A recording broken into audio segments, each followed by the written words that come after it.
Dans ce monde, le mal existe réellement. Il se tapit dans le royaume des ombres, comme dans les lieux les plus ordinaires. Voici l'histoire vraie de victimes de l'inimaginable. Plein d'espoir, les Beckwith emménagent dans une nouvelle maison. Mais ils craignent le pire quand ils découvrent qu'elle est hantée. Ils font appel à une équipe de chercheurs réputés dans le domaine du paranormal pour entrer en contact avec des esprits tourmentés.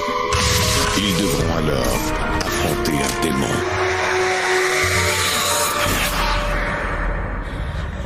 Entre notre monde et celui des esprits,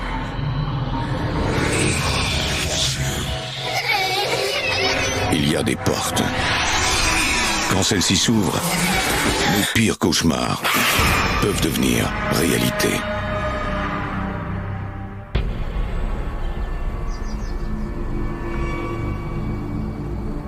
On trouve de nombreuses maisons hantées dans la campagne du Connecticut. Les Amérindiens ont habité et vécu pendant des milliers d'années ici même, là où la rivière Naugatuck se déverse dans la Housatonic. En 1642, les Européens ont commencé à s'installer dans la région à leur tour. Aujourd'hui, dans les villes historiques de Seymour et de Derby, il y a sous terre des légions de morts qui surpassent largement en nombre la population vivante.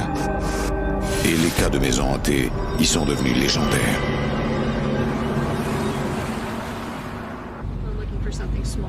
À la fin de l'été 1988, la famille Beckwith visite la vallée de la Naugatuck à la recherche d'une maison.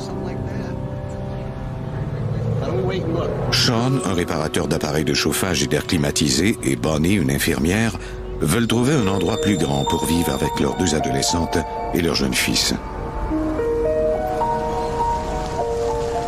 Ils sont attirés par une maison qui a été abandonnée 1 an plus tôt. Elle se vend à si bon prix que cela semble trop beau pour être vrai. Toute la famille est enthousiaste, à l'exception de la plus âgée des filles de Bonnie qui a alors une prémonition.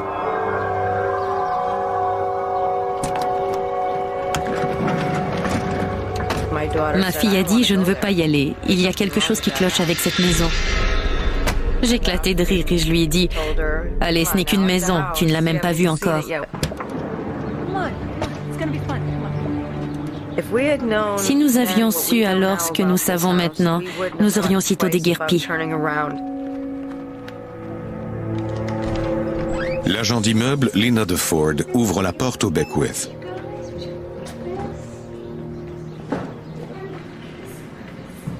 Ceux-ci visitent l'imposante maison du 19e siècle.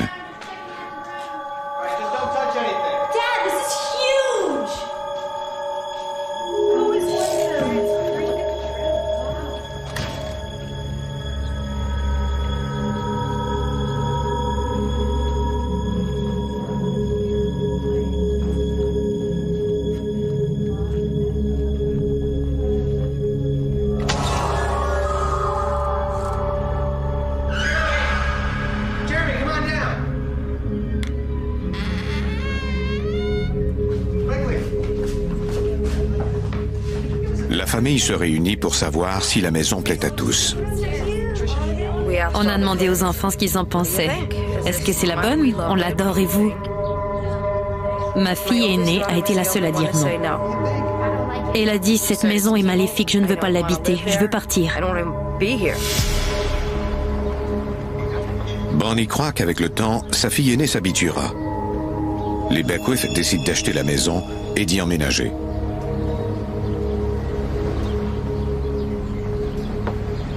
Les plus jeunes enfants sont excités à l'idée d'avoir chacun leur chambre. Jeremy a 9 ans et Jennifer est âgée de 15 ans. J'ai placé mon lit contre la fenêtre. Je me disais que ce serait agréable de pouvoir regarder dehors à partir de mon lit car la vue était belle. J'étais très heureuse dans cette chambre. Elle était petite mais elle me ressemblait. Elle n'était pas située au-dessus de celle de mes parents. Cela me convenait parce que j'étais alors adolescente et que j'avais envie de m'isoler un peu.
C'était une grande maison pleine de courants d'air. Je pouvais comprendre qu'il soit effrayé, bien sûr. Je ne me suis donc pas préoccupée de ce qui venait d'arriver. Bonnie tente d'apaiser son fils et elle le raccompagne gentiment vers sa chambre.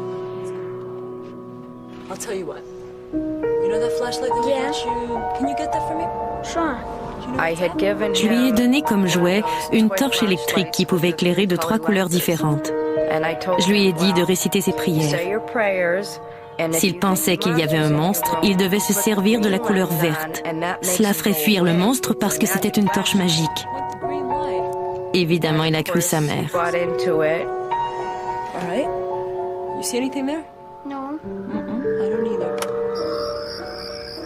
Jeremy semble rassuré et Bonnie retourne se coucher. Mais plus tard, au cours de la nuit,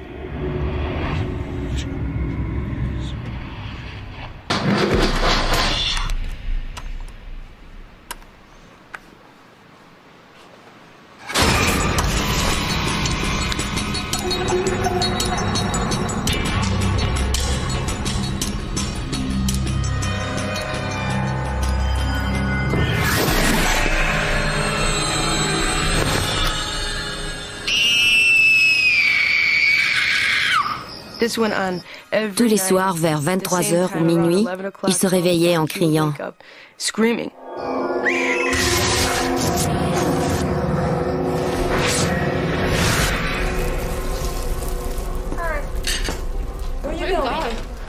I have to meet a teacher. I'll eat a granola bar.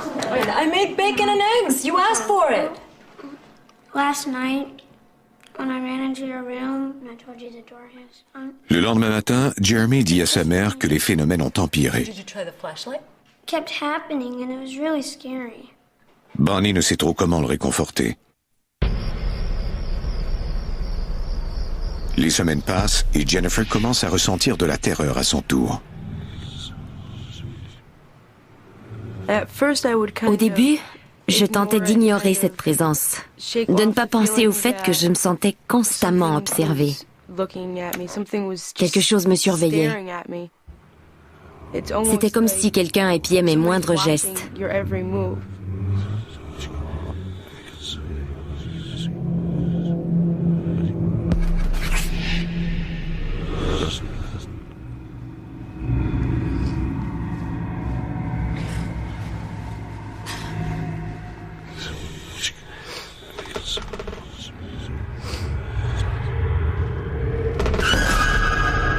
Jeremy, what are you doing in here?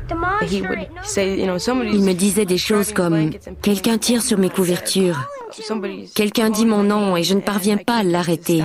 Il tremblait, il était terrifié. Je lui disais alors « Retourne te coucher, n'aie pas peur, rien ne peut te faire de mal ». I'm going to sleep with Mom and Dad. They're gonna be mad at you. Plus tard au cours de cette nuit,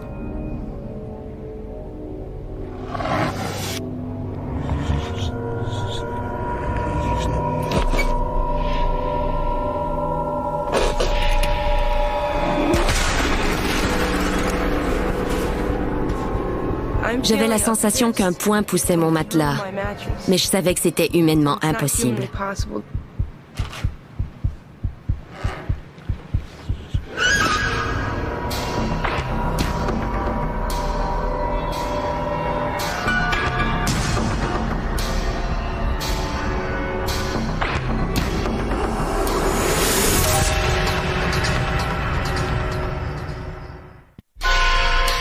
après que les Beckwith eurent emménagé dans une maison hantée, 2 de leurs enfants subissent des attaques.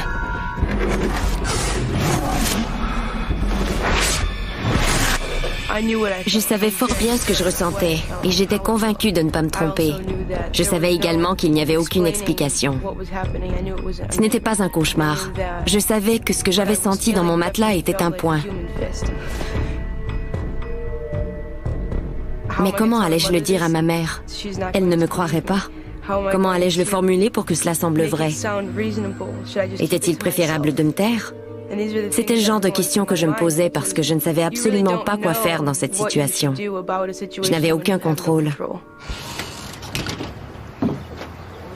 Ce matin-là, Jennifer raconte à sa mère ce qui lui est arrivé.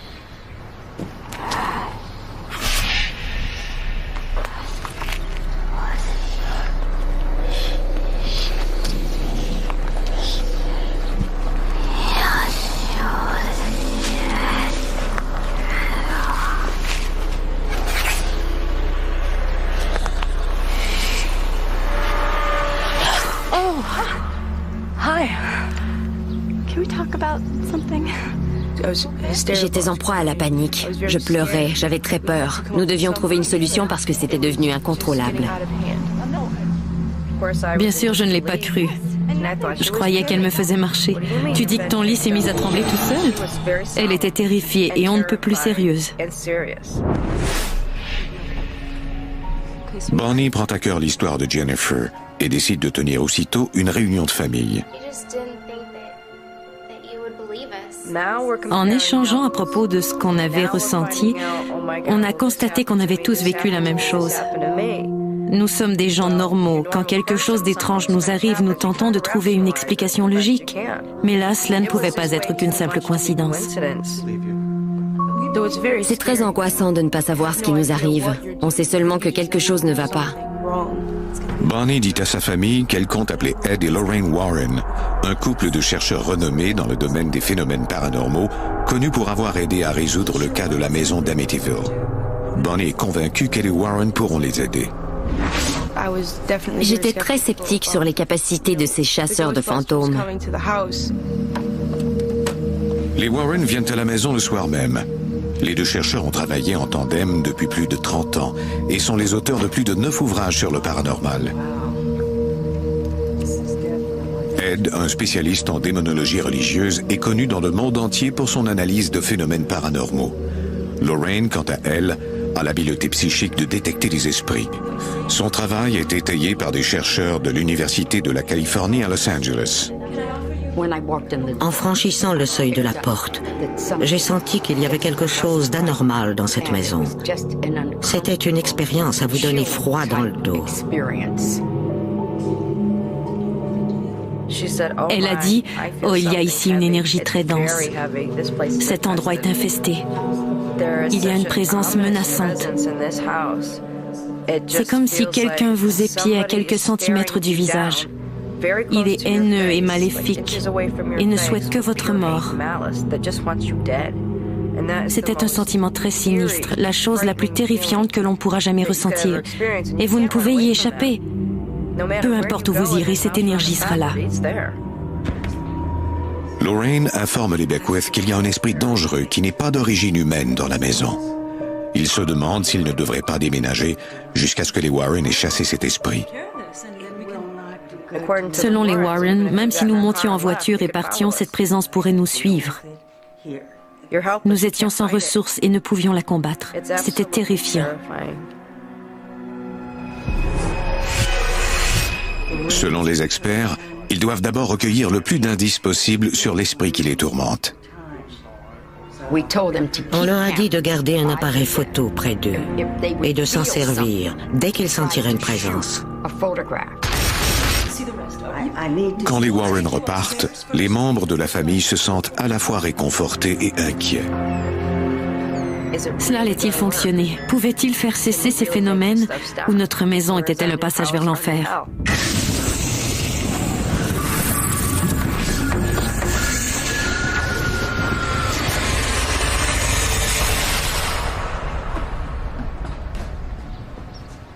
La mère de Bonnie se joint à eux pour célébrer pour la première fois la fête de l'Action de grâce dans cette maison. On lui a parlé des récents phénomènes étranges. C'était une femme avec un merveilleux sens de l'humour, et elle faisait des plaisanteries même dans des situations tendues. Ne serait-ce que pour alléger l'atmosphère et nous faire rire.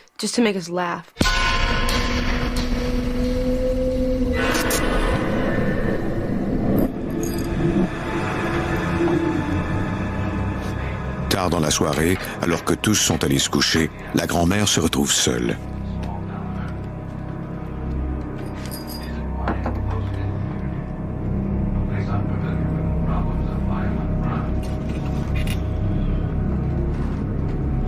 on March 3rd, 1992. Park Police Department filed a missing persons report. Dennis hadn't heard from his daughter in nearly 15 hours.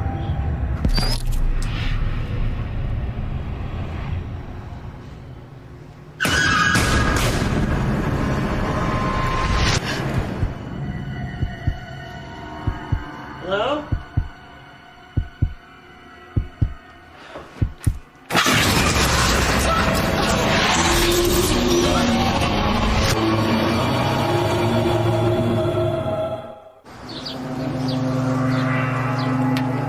Après avoir aperçu 3 fantômes dans la maison de sa fille, elle quitte tôt le lendemain matin.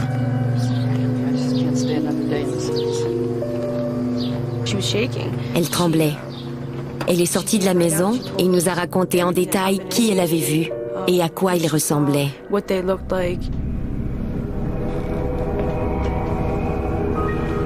Jennifer prend des photos dans la chambre où sa grand-mère a aperçu des fantômes. Dans le reste de la maison, il faisait entre 20 et 24 degrés. Mais dans cette chambre, la température semblait être à 1 ou 2.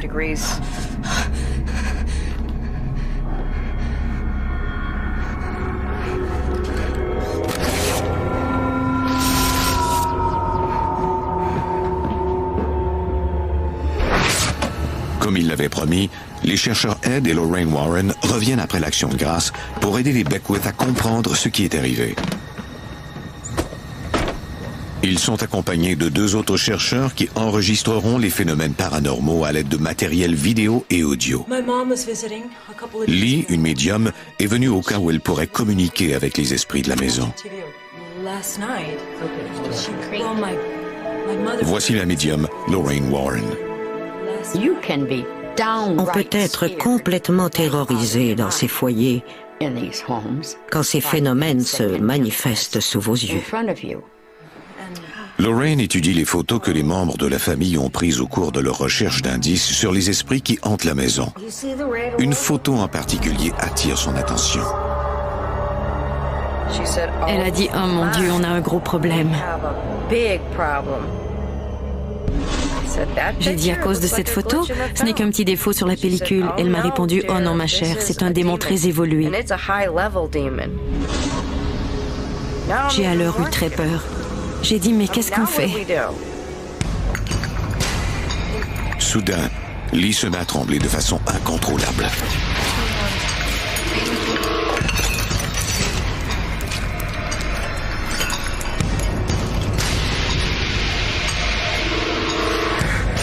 Elle a commencé à écrire. On voyait qu'elle avait perdu le contrôle de son corps. L'esprit communique par le biais de ce qu'écrit Lee. L'écriture automatique dans une maison comme celle-ci, c'est très dangereux, parce que c'est une porte ouverte. C'est comme si on accueillait quelqu'un qu'on n'a pas vraiment envie de voir. Par gentillesse, on lui a ouvert la porte et on lui a permis d'entrer, même s'il peut nous tuer. À ce moment-là, on était en état de choc, mais en même temps, on voulait voir ce qui était écrit sur le papier. On pouvait y lire « Partez, partez, vous ne faites pas partie de notre famille, partez ». On avait encore plus peur qu'avant parce que maintenant c'était confirmé. Ces esprits nous détestaient et ils voulaient nous voir quitter la maison. Trop nerveux pour dormir, les membres de la famille se réunissent dans la cuisine. Ils se sentent piégés. Les Warren les ont convaincus de rester, mais quelque chose souhaite qu'ils partent à tout jamais. Soudain, une présence glaciale enveloppe Bonnie. J'en ai perdu le souffle. Cela peut vous vider de toute votre énergie. Jennifer sent aussi la présence glaciale. Les poils se sont dressés sur mes bras. On pouvait sentir un courant d'air glacé nous descendre tout le long du dos. On sentait la présence passer d'un corps à l'autre. Quelqu'un est passé à travers le mur, il est entré dans le corps de ma mère, puis dans le mien, avant de ressortir de l'autre côté.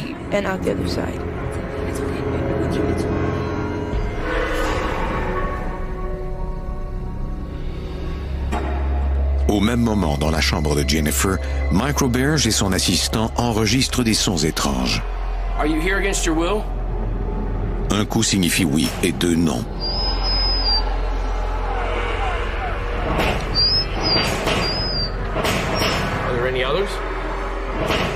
Il découvre plusieurs fantômes et une présence démoniaque. Les esprits démoniaques peuvent attaquer les gens et vont de fait le faire de toutes les façons possibles. Au niveau physique, mental, spirituel et émotionnel. Ils tentent de démolir la personne. Ils l'attaquent sous tous ses aspects. Ainsi, celle-ci finit par vouloir quitter les lieux.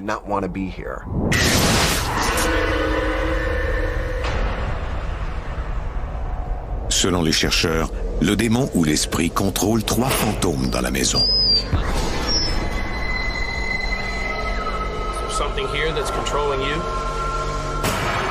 Si on pouvait débarrasser la maison de l'esprit maléfique qui s'y trouvait, on redonnerait ainsi la liberté aux 3 revenants qui y étaient prisonniers et qui ne voulaient qu'en sortir.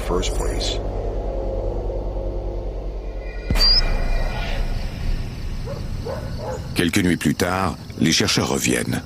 Les Beckwith leur racontent comment un des esprits a traversé le corps de Bonnie et celui de Jennifer.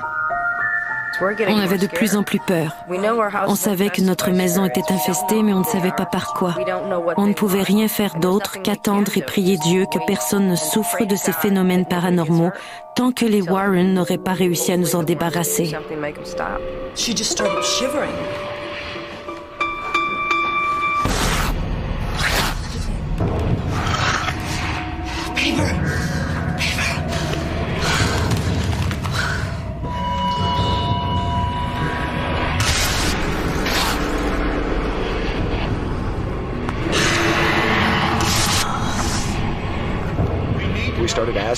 On a alors demandé à cet esprit, qui communiquait par Lee, ce qu'il voulait. Ed Warren posait les questions. Elle a d'abord écrit le nom de George, puis celui de Robert et enfin d'Anna. Ensuite, il lui a redemandé qui il était. Elle a écrit le nom de George Robertson. Il lui a alors demandé « En quelle année sommes-nous » Elle a écrit un 1, puis un 8, ensuite un autre 8 partiel, et puis soudain elle a cessé d'écrire. Sortez d'ici, vous n'avez rien à faire chez nous. Nous étions terrifiés.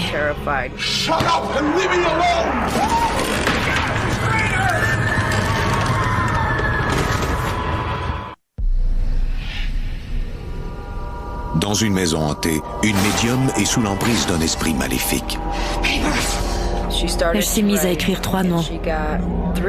Anna, Robert et George Robertson. Ce dernier nom complet. Ensuite, elle a écrit une date partielle, un 1, un 8, puis un autre chiffre incomplet. Et tout à coup, elle s'est mise à crier. Pourquoi me posez-vous ces questions? Taisez-vous et laissez-moi tranquille. Partez d'ici, vous n'avez rien à faire chez nous. Ensuite, elle a lancé la table contre Ed Warren, l'envoyant ainsi se frapper contre la porte arrière. Ed a repoussé la table, mais elle continuait à la pousser sur lui. Elle était très violente, et les hommes ont dû s'y mettre à plusieurs pour l'empêcher de le blesser. On assistait à cette scène incrédule et inquiet pour Ed. Inquiet aussi parce que Lee n'avait aucun contrôle sur la situation. C'était effroyable. Cette nuit-là, les membres de la famille se réunissent pour dormir ensemble. Les Warren leur ont dit que la seule façon de mettre un terme au phénomène, c'est d'y faire face en groupe. On avait l'impression que des yeux nous dévisageaient à quelques centimètres de notre visage, avec une telle haine. C'était le mal à l'état pur et de la haine, celle qui fait souhaiter à quelqu'un votre mort. Le lendemain, Bonnie et Jennifer se rendent à l'hôtel de ville pour tenter de trouver les noms que Lee a écrits pendant qu'elle était possédée. Qui étaient ces gens? Et pourquoi Lee avait-elle écrit ces noms? Et que pouvions-nous faire? C'est à ce moment-là qu'on a décidé d'effectuer des recherches pour découvrir qui ils étaient. Bonnie et Jennifer examinent les actes de propriété datant des années 1800 en espérant en découvrir un peu plus sur l'histoire de leur maison. J'examinais les registres quand j'ai dit « Mon Dieu, Jennifer, viens ici, tu n'en croiras pas tes yeux ». Il est écrit noir sur blanc que George Robertson avait été le propriétaire de notre maison en 1888.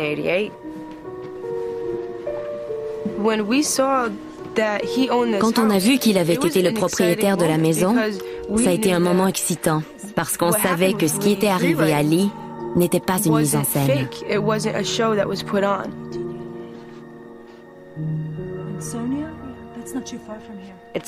C'était dans les registres. Il avait bel et bien possédé notre maison. Personne avant nous n'était venu chercher ces informations. C'était vrai, tout ce qu'il y avait de plus vrai.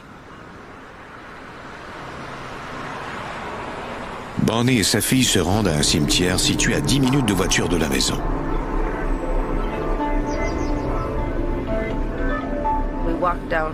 Nous sommes allés au cimetière. Et la première pierre tombale que nous avons vue était la sienne. Nous ne pouvions pas y croire. Vous arrivez dans un cimetière et vous baissez les yeux, et voilà.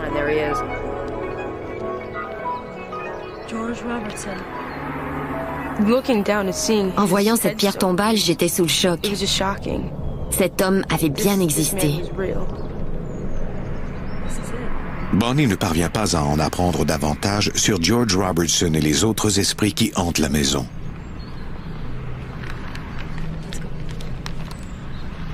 En 1955, une inondation a détruit de nombreux documents de l'hôtel de ville. On peut présumer qu'il adorait cette maison, que c'était la première qu'il avait eue. C'était peut-être pour cette raison que son âme ne voulait pas partir, je ne sais pas. C'était décevant de ne pas en savoir davantage. Il y avait beaucoup de questions sans réponse.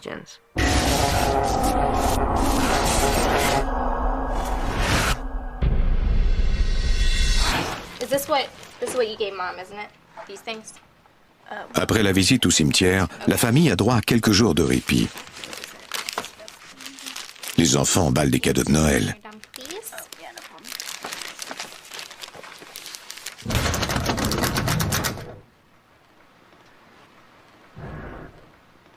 What was that?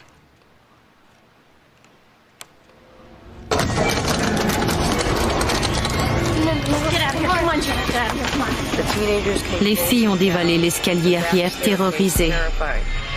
Au même moment, mon fils descendait l'escalier principal en hurlant. Ils étaient tous blêmes et ils tremblaient. Bonnie appelle les Warren sans attendre.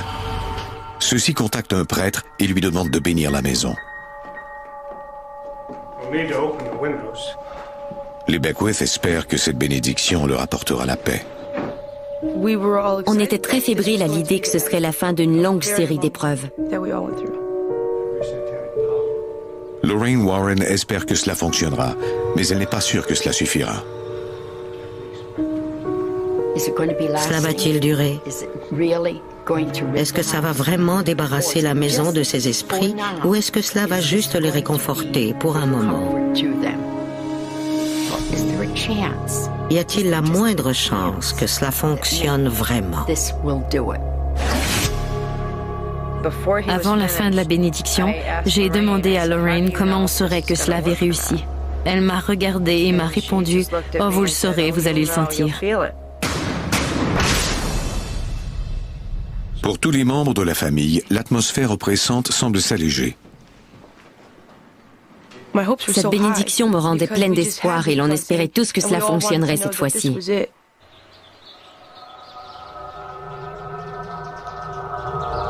Quelques jours plus tard, Bonnie a l'envie irrépressible de dessiner. J'avais toutes ces images dans ma tête que je me promettais de mettre sur papier dès que j'arriverais à la maison. Je n'ai même pas dit bonjour aux enfants, je suis entrée par la porte arrière et je me suis mise à dessiner. La seule chose qui mobilisait mes pensées, c'était cet arbre. J'ai donc dessiné un arbre. Rien d'autre que cet arbre.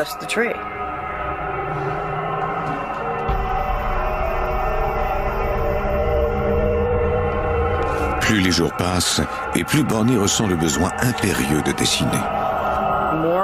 Des images défilaient de plus en plus vite dans ma tête. J'en faisais une obsession. Et puis tout à coup, j'ai compris. Anna était dans ma tête.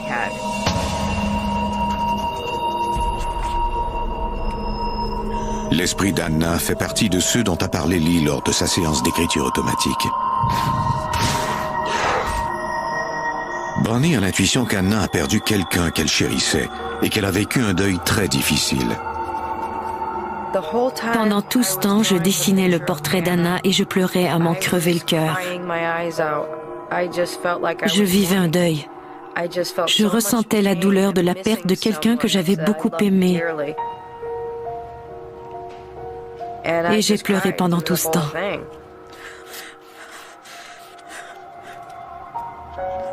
C'est alors que j'ai senti des yeux de nouveau sur moi et que j'ai su que ce n'était pas fini.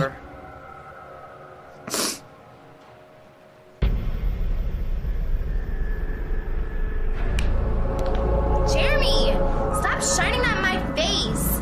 Stop. Jeremy, stop it. Turn that thing off or I'm going to take it away from you.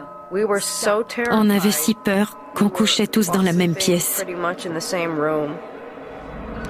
On pouvait rester éveillé pendant 1 heure ou 2. C'était difficile d'aller travailler, de fonctionner normalement. C'était à peu près impossible. Il nous fallait rester calmes et sensés pour les enfants. Lorraine croit que la bénédiction a fait mal aux esprits malicieux et qu'ils sont de plus en plus en colère. Généralement, quand cela revient comme ça, et avec tant de force, c'est parce qu'il y a de la colère. Les esprits sont furieux à ce moment-là.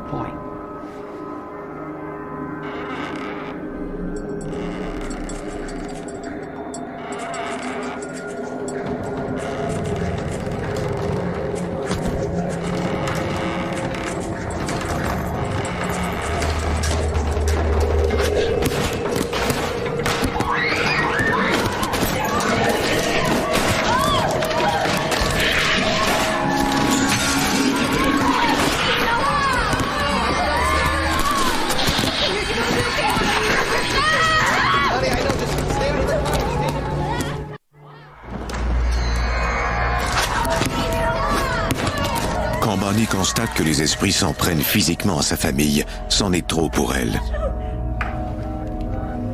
Elle appelle immédiatement Lorraine Warren. Elle avait peur. Elle était terrifiée. Elle a dit que ce qui se passait dans la maison était horrible. On a compris qu'on devait tenter autre chose.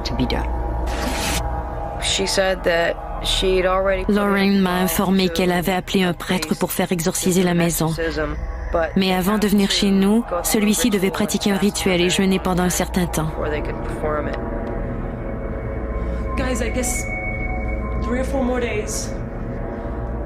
Le prêtre accepte de pratiquer l'exorcisme juste après Noël. Entre-temps, Bonnie pense qu'il serait bon que la famille s'installe dans un motel. Quitter la maison n'est pas la solution, parce que les esprits qui s'y trouvent vont vous suivre. Vous devez les affronter, vous devez leur faire face. On ne pouvait pas leur échapper. Elle nous a dit que la seule façon de se sortir de cette situation, c'était de garder solidement les pieds sur le sol et de lutter. On a décidé de suivre son conseil. C'était notre maison, et je ne suis pas le genre de personne à accepter de donner ma maison à un mort.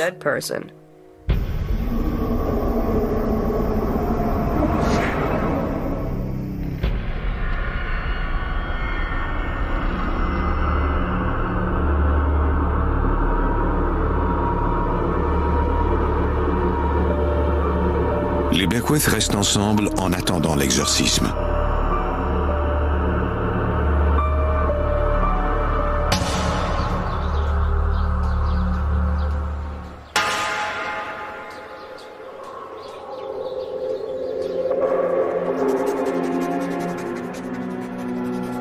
Une fois encore, Bonnie ressent l'envie irrépressible de dessiner.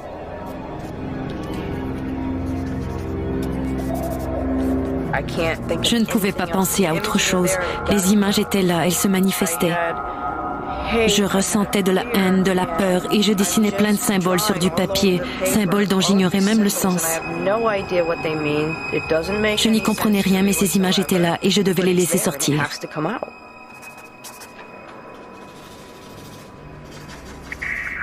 Have you been up all night? Yeah. I just have to get it on paper.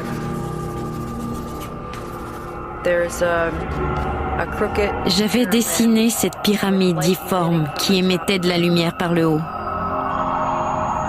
Sur l'un des côtés, on voyait des rayons descendre du ciel et de l'autre, une tempête faisait rage. En son centre, il y avait un cœur brisé qui saignait et 3 esprits. Ils semblaient flotter et tenter d'atteindre le haut de la pyramide.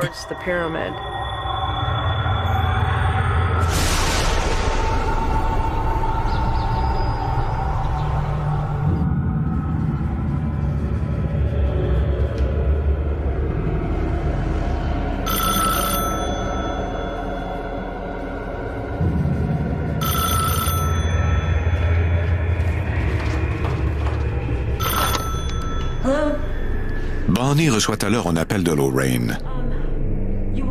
Elle lui parle de son dessin. Je lui ai demandé si cela devait m'inquiéter et elle m'a expliqué qu'ils essayaient de me contrôler et que je devais immédiatement cesser.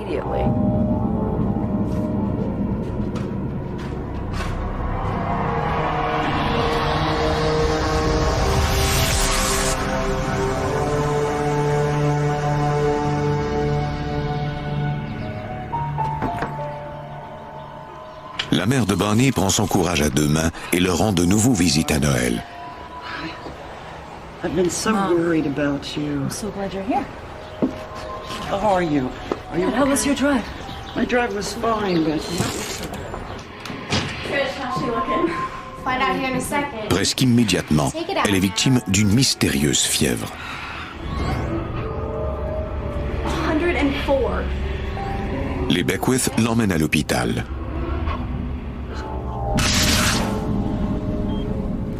Préoccupés par les battements irréguliers de son cœur, les médecins décident de la garder sous observation pour la nuit. Pendant que la fille aînée de Bonnie fait quelques courses de dernière minute, Jennifer et Bonnie tentent d'apporter du réconfort à la grand-mère. Amen. Forever and ever, the glory and the power. On allait dire avec elle ses prières comme on le faisait tout le temps. Quand elle s'est mise à les réciter à l'envers.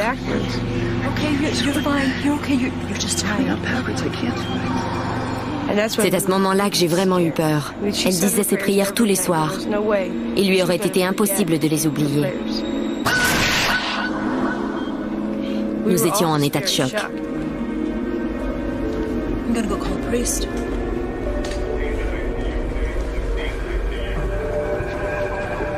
Au même moment, les courses de dernière minute de la fille aînée de Bonnie tournent au cauchemar.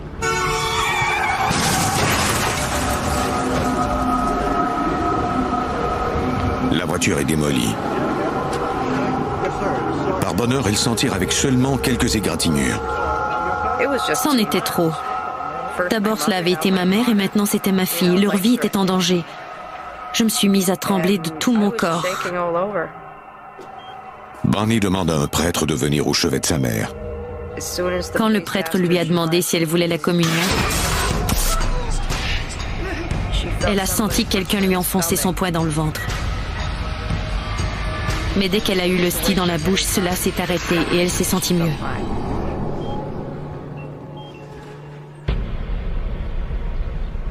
Trois jours plus tard, l'exorciste arrive à la maison pour tenter de chasser les démons qui la hantent. Il était silencieux et il semblait presque perturbé par ce qui se passait dans la maison. J'avais le sentiment qu'il savait, depuis qu'il avait franchi le seuil de notre porte, à quoi il avait affaire. Les exorcismes ne peuvent être pratiqués que sur des personnes et non sur des lieux. Le prêtre doit tenter une stratégie dangereuse en se servant du médium comme appât. Comme Lee est parvenu à transmettre des messages des esprits de la maison lors de visites antérieures, le prêtre espère que sa présence va attirer le démon. Voici le chercheur Mike Roberge. On savait que si l'esprit prenait possession de Lee, on aurait ainsi un avantage sur lui.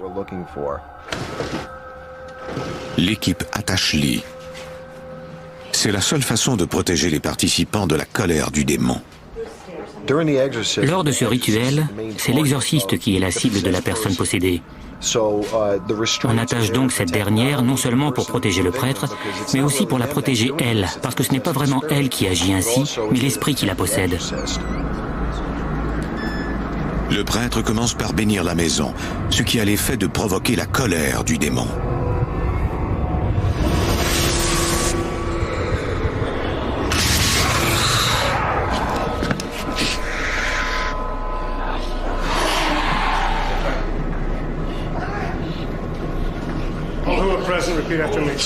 Elle combattait le prêtre. Il récitait ses prières et le démon essayait de le faire taire. Elle criait de toutes ses forces. Arrêtez de prier, ça ne changera rien. C'était comme si ça lui faisait mal. On aurait juré qu'elle souffrait pendant qu'il pratiquait l'exorcisme.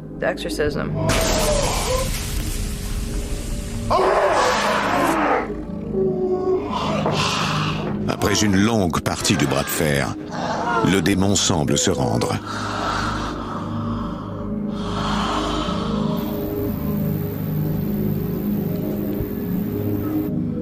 Le prêtre a fait un pas vers elle et lui a mis une croix sur le front.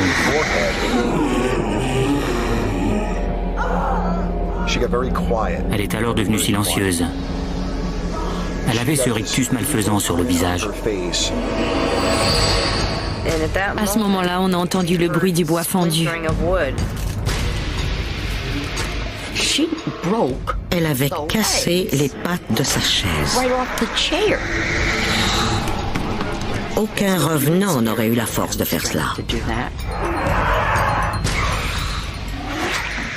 L'exorcisme se poursuit pendant encore 1 heure.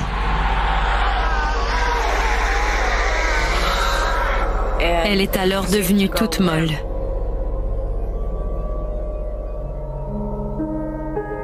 On a senti instantanément un changement. Le sentiment qu'il y avait des yeux braqués sur nous est parti. On ne se sentait plus épié. L'énergie négative est partie. On était en sécurité dans notre maison pour la première fois.